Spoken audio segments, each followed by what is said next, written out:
Video ini tuh ada yang request dan akhirnya aku kesampaian untuk buat video ini.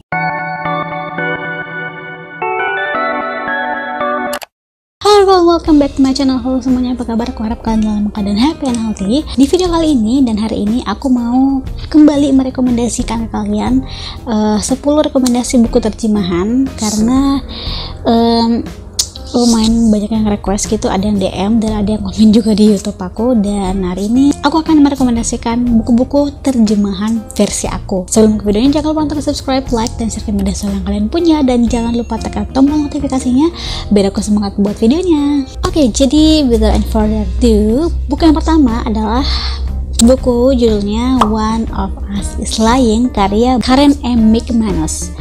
Jadi buku ini itu menceritakan tentang peristiwa terbunuhnya Simon dan keempat temannya yang bernama Brown, Eddie, Cooper, dan Ned. Jadi mereka ini dituduh sebagai pelaku pembunuhan Simon. Keempat orang ini mempunyai alibi, tapi orang beranggapan bahwa salah satu di antaranya ini berbohong. Nah, ini itu aku rekomendasikan kalian karena buku ini itu penuh teka-teki dan banyak banget keseruan juga di dalam buku ini, dan sepertinya bagus juga untuk jadi bacaan kalian. Buku yang kedua judulnya Confession by Minato Kanae. Siapa yang gak kenal buku ini, ya kan? Jadi buku ini itu berkisah tentang seorang anak dari guru SMP yang tewas terbunuh di kolam sekolah. Ia berusaha untuk menemukan pelakunya dan beranggapan bahwa pembunuhnya ini adalah merupakan salah satu muridnya sendiri. Jadi ada salah satu murid itu yang dicurigai bahwa dia ini pembunuh dari anak si guru ini.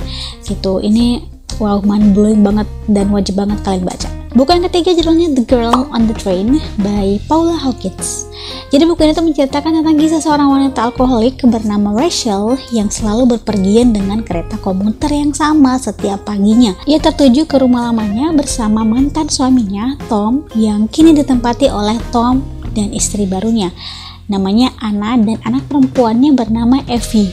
Buku ini itu seru banget karena dia ceritanya selalu pergi dengan kereta yang sama setiap paginya dan penuh teka-teki dan misteri. Buku yang keempat judulnya The Way I Used to Be by Amber Smith. Buku ini berkisah tentang seorang anak bernama Eden, seorang anak yang menginjak remaja. Ia mengalami hal yang terburuk dari hidupnya, tapi sayangnya ia tidak dapat mengatakan hal itu kepada kakaknya dan juga kedua orang tuanya. Dan pada akhirnya Eden memendam rasa depresinya sendiri. Ini lebih ke mental health tentang psikologi remaja, dan buku ini itu wajib banget kalian baca karena di sini tuh banyak pesan moral dan mengajarkan kita bahwa kalau misalkan ada yang mengganggu kalian, please laporkan hal tersebut, jangan diam aja. Buku yang kelima judulnya Turtle All the Way Down by John Green. Buku ini sendiri berkisah tentang seorang gadis bernama Azah yang memiliki mental illness di dalam pikirannya, dan kekhawatirannya ini bisa sangat menjadi-jadi dalam sewaktu-waktu. Itu juga hal yang bisa dan coba ia terima dari waktu ke waktu. Buku yang keenam judulnya Pretty Girls by Karin Slaughter. Nah, pada satu hari hidup 3 gadis cantik di dunia ini, kemudian tersisa 2, Julia, kakak sulungnya Clary, dan Lydia. Mereka itu hilang, tidak ada pesan, tidak ada kabar, tidak pernah ditemukan, dan juga duka itu telah mengoyak keluarga mereka. Luka keluarga mereka kembali menganga ketika suami Clary mati terbunuh. Hilangnya seorang gadis dan pembunuhan pria parubaya yang terpisah 2 dekade. Clary dan Lydia menjalin kembali hubungan yang rapuh dan mencari tahu apa yang sesungguhnya terjadi, tapi mereka dipaksa menghadapi kebenaran yang mengerikan dan mengguncang. Nah, Karin Slaughter ini menceritakan misteri pembunuhan ini dengan beberapa penggambaran yang terasa begitu nyata, dan ini adalah peringatan bagi para pembaca gitu. Jadi kalau kalian mungkin gak terlalu suka dengan adegan-adegan yang kelihatan nyata, mungkin skip aja buku ini, tapi ini bisa jadi rekomendasi bacaan kalian. Buku yang ketujuh judulnya Crazy Rich Asian by Kevin Kwan.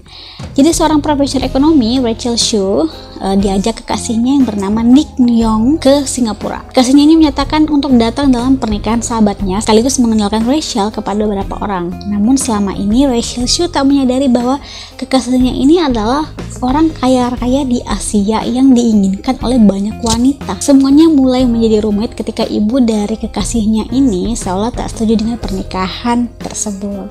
Ini cukup seru juga dan genrenya lebih ke romance. Novel yang ke-8 judulnya All the Missing Girls by Megan Miranda.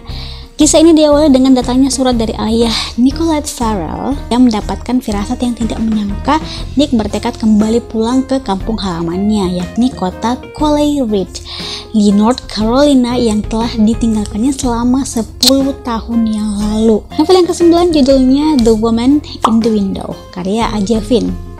Buku ini berkisah tentang seorang perempuan bernama Anna Fox yang nantinya akan diperankan oleh Amy Adams. Anna bergegas keluar rumah untuk menyelamatkan wanita itu. Namun agorafobia yang parah diidapnya membuatnya pingsan saat melangkah ke tempat terbuka. Ini lebih ke menceritakan tentang wanita yang introvert dan susah berbaur dengan lingkungan dan gak bisa keluar rumah ya. Novel yang ke-10 judulnya The Hate You Give, karya A.J. Thomas. Jadi buku ini menceritakan seorang wanita yang bernama Star Carter, seorang remaja Afrika Amerika menghadapi tekanan dari berbagai kelompok yang mencoba untuk menyuarakan kebenaran setelah menyaksikan penembakan sahabatnya oleh pihak kepolisian. Ini sempat menjadi viral beritanya waktu itu di Amerika sana, yang tidak sengaja mungkin dibunuh oleh pihak polisi berkulit putih, dan karena mungkin jadi orang kulit putih di sana itu lebih banyak sehingga menyebabkan rasisme ke kulit hitam di Amerika sana. Cukup sedih juga ya. Oke people, itu dia beberapa buku yang aku rekomendasikan ke kalian. Buku-buku ini tuh buku terjemahan yang wajib kalian baca menurut aku. Kalau misalkan kalian punya ada buku terjemahan yang kalian rekomendasikan juga, please komen di bawah. Dan mungkin sampai sini aja video aku. Thanks for watching. Have a nice day. See you next video. Bye.